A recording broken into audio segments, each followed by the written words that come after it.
एक circular plate आहे, लक्षात घ्या सर्क्युलर प्लेट आहे ऑफ मास किती m आहे and r is the radius आहे. डेन्सिटी किती आहे बघा, डेन्सिटी व्हॅरिंग, डेन्सिटी बदलते. कशी बदलते हे बघा, हे ρ0 r आहे, ρ0 as the constant आहे, r is the distance from its center आहे, r काय रे distance from center आहे.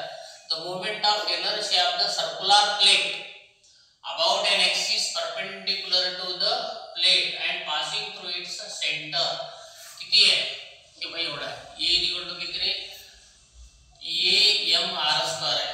द व्हॅल्यू ऑफ a काढा असा काही तुम्हाला प्रश्न आहे. ओके, पुन्हा एकदा पोरांनो, इथं काय रे सर्क्युलर प्लेट आहे, सर्क्युलर प्लेट आहे म्हणजे रिंग प्लेट, प्लेट म्हटल्यानंतर डिस्क येते नाही का, किती येते डिस्क, रिंग डिस्क माहिती सर्व माहिती आहे का. सर्क्युलर प्लेट दिली तुम्हाला म्हणजे i equal to a m r चा वर्ग दिलेला आहे.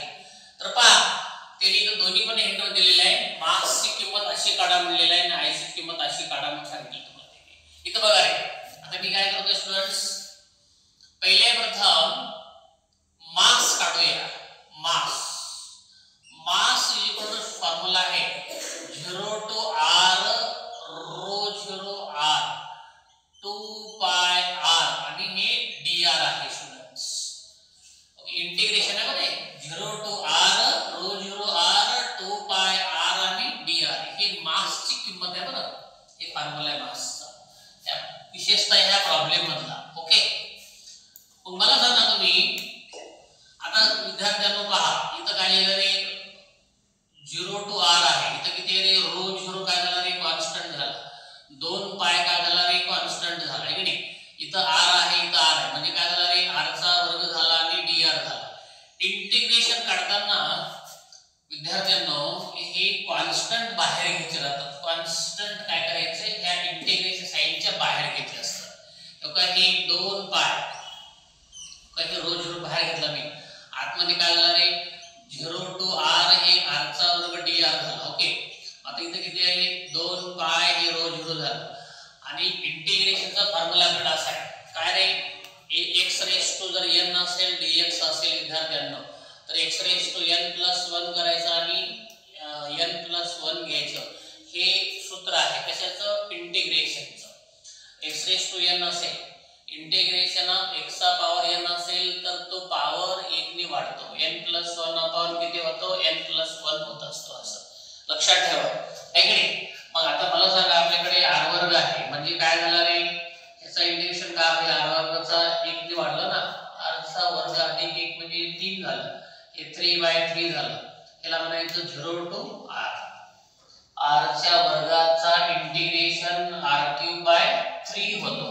ओके, पॉवर 1 ने वाढला तिथं आणि हे 0 to r ह्याला म्हणायचं लोअर लिमिट, ह्याला म्हणायचं अप्पर लिमिट.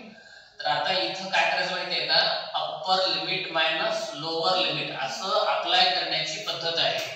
हे बघा 2 पाय हे ρ0 लिहिलं, आता हे 3 पण मी बाहेर घेतो. आता इथं r चा क्यूब झाला, ह्याला म्हणायचं अप्पर. मग काय करायचं रे, हे r³ इथं मी काय केलं, हे r ह्या r³ च्या ठिकाणी ठेवला. लिमिट अप्लाय करणे म्हणजे ही किंमत इथं ठेवणे, त्याचा अर्थ असा होतो. आता इथं लोअर किती आहे 0 आहे म्हणून काय करायचं पोरांनो, हे 0 चा वर्ग करायचा. अशा पद्धतीने काय झालं, हे 2 पाय ρ0 बाय किती आहे 3 आणि हे r चा क्यूब झाला. What is this, this is the मास. हा काय झाला पोरांनो, मास झाला. काय झाला, मास. आता पुढे बघा, moment of inertia passing through centre ते दिल्लीत आवडले आपल्याला. किती आहे हे i बरोबर किती आहे, हे 0 to r च आहे बघा, हे ρ0 तर काय हे r आहे 2 पाय, r आहे dr आहे आणि परत r चा वर्ग आहे. हे सर्व कुणाचा रे, हे सर्व मासच आहे. कोणाचं आहे, mr². मोमेंट ऑफ इनर्शियाचा फॉर्म्युला काय, mr². रिंग म्हणजे काय होतो, mr². काय असतो तो, mr². m ही एवढा आहे, m एवढा आहे म्हणून हे m एवढं घेतलं आणि हे r चा वर्ग mr² आहे की नाही, mr². m ची किंमत ही झाली आणि हे काय आहे, r चा वर्ग झाला. हे पासिंग थ्रू सेंटर आहे का नाही. इथं काय पोरांनो, आता आपल्याला काढायचं आहे आता मी काय करणार विद्यार्थ्यांनो, पहा इथं 0 to r लिहेल. इथं किती आहे? r0 आहे, r0 आहे, कॉन्स्टंट एकत्र करा. हे किती आहे? 2 पाय आहे पोरांनो, 2 पाय r. इथं किती आहे? 1 r आहे, इथं r आहे. r गुणिले r काय झाला रे? r चा वर्ग झाला. आणि परत r चा वर्ग इथं आहेच की, r चा वर्ग आणि r चा r गुणिले r चा वर्ग, r चा वर्ग गुणिले r चा वर्ग, r चा 4 आहे की. अशा पद्धतीने इथं काय झालं? हे dr. समजलं सर्वांना? समजलं ना सर्वांना? हे गौरी मी सांगतोय तुला आणि तू खाली पहा ती. हे बघ इथं किती आहे? r0 आहे, इथं किती आहे? 2 पाय आणि हे r आणि हे r चा वर्ग, r चा वर्ग आणि r चा वर्ग झाला, r चा चौथा dr झाला. हे कॉन्स्टंट बाहेर काढा. हे 2 पाय, हे रो, इथं किती रे? 0 to r, इथं किती रे? r चा 4 आणि हे किती रे? dr. आता ह्याचा इंटिग्रेशन परत ह्याच पद्धतीने कसं करायचं? x raised to n plus 1 upon n plus 1. चला इथं किती आहे? 2 पाय रो 0. आता इथं काय झालं स्टुडंट्स? काय होईल? r raised to 4 म्हणजे काय? r raised to 4 म्हणजे r raised to 5/5 आणि हे लोअर लिमिट, हे काय रे? Upper limit. मी काय केलं विद्यार्थ्यांनो? r च्या 4 चा इंटिग्रेशन काढला. तो किती झाला रे? r चा 5 भागिले किती आला? 5 आला. ओके. आता upper limit, lower limit, upper limit आणि लोअर लिमिट आपल्याला अप्लाय करायचं आहे. पहा इथे हे 2 पाय रो 0/5 भागिले लगे अप्पर म्हणजे हे r रेस्ट किती झाला रे? 5 मायनस किती रे? 0 चा 5 म्हणजे किती होतं रे? 5 होतं ना. 0 चा 5 म्हणजे किती होतं? 5 होतं. म्हणजे काय झालं हे? 2 पाय रो 0/5 हे किती झालं रे? r चा 5. What is this? This is IC. What is this? This is काय झालं हे? IC झालं ना. काय झालं ते? IC झालं. दिस इज IC झालं. IC इक्वल टू किती आहे? 2 पाय रो 0/5 r चा 5. हा काय झाला? Moment of inertia passing through centre. आणि what is this? This is the mass. Okay students, आपल्याला त्यांनी इथं विचारलेलं आहे. काय विचारलेलं आहे पहा. हे बघा. The moment of inertia of a circular plate about an axis perpendicular to the plate and passing through its edge. हे बघा. हे काय रे? तुमचं हे असं आहे. What is this? This is the तुमचं सर्क्युलर प्लेट आहे. बरोबर आहे. मग तुम्हाला काय करायचे पोरांनो? हे काढायचे आहे. हे एम आय काढायचं. कोणतं काढायचं? हे काढायचं. ठीक आहे नाही? परपेंडिक्युलर म्हणजे हे आहे 0 ना. आणि हे आपल्याला माहिती आहे. हे आपल्याला माहिती आहे. हे आपल्याला माहिती आहे. याचं नाव काय आहे? IC आहे. IC किती आला? हे झाला. ठीक आहे नाही? IC किती झाला? हे झालं. आता तुम्हाला अकॉर्डिंग टू काय करायचं विद्यार्थ्यांना? अकॉर्डिंग टू हे x बरोबर किती आहे हे तुम्हाला काढायचं आहे. हे x ची किंमत किती आहे? हे r आहे. आता पॅरलल ऍक्सिस थेरम वापरायचं. काय वापरायचं? According to parallel axis theorem किंवा युजिंग पॅरलल ऍक्सिस थेरम. काय रे? पॅरलल ऍक्सिस थेरम वापरा. काय त्याला थेरम हे काढण्यासाठी I0 IC प्लस mx² सूत्र आहे. मग मला सांगा I0 IC आता आपण इथं काढलेली आहे. किती आहे? 2 पाय रो 0/5 हे r चा 5 आहे प्लस m ची किंमत आपण काढलेली आहे. 2 पाय किती आहे? 2 पाय रो 0/3 r चा क्यूब आणि h स्क्वेअर म्हणजे r² म्हणजे काय स्टुडंट्स? r². तुम्हाला माहिती आहे a चा m * a चा n a चा m + n. आपण हे पाहिलेलं आहे. when you was very छोटे in the 6th standard, in the 7th standard असं पाहिले आपण. a चा m a चा n a चा m + n r raised to 3 into r raised to 2 r raised to 3 + 2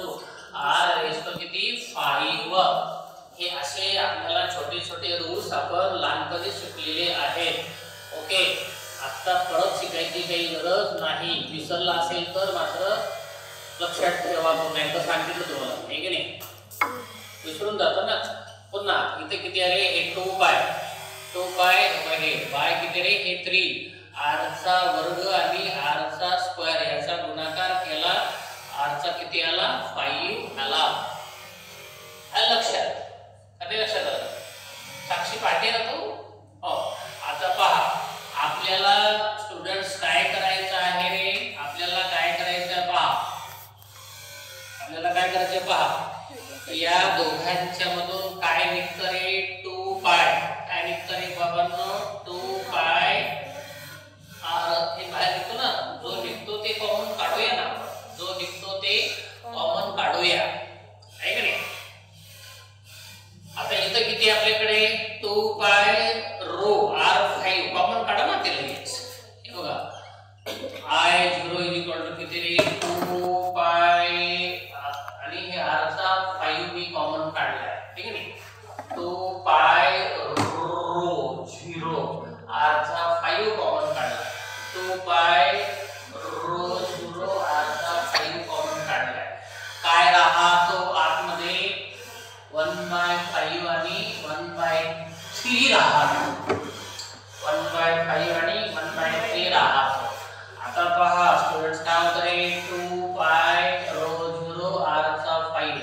या दोघांची एलसीएम काढा. दोघांचा गुणाकार करून घ्या. 3 गुणिले 5 15.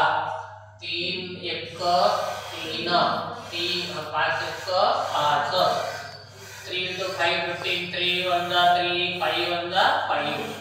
2 5 रो r5 into 3 plus 5 8/15.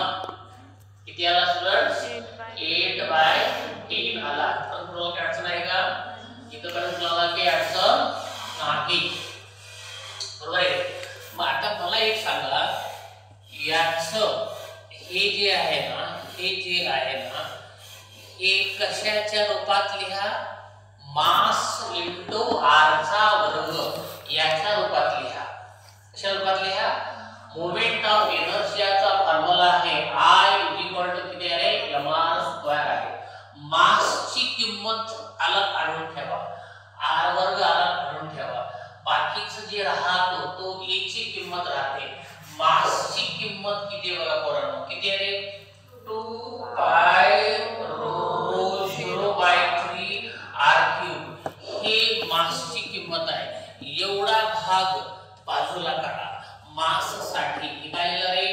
2 पाय रो 0 आणि इथं काय लागतं पोरांनो? 3 लागतो. काय लागतो? 3 लागतो. 2 पाय रो 0/3 लागतो आणि आणखीन काय लागतो? r³ सुद्धा लागतो. r³ सुद्धा लागतो.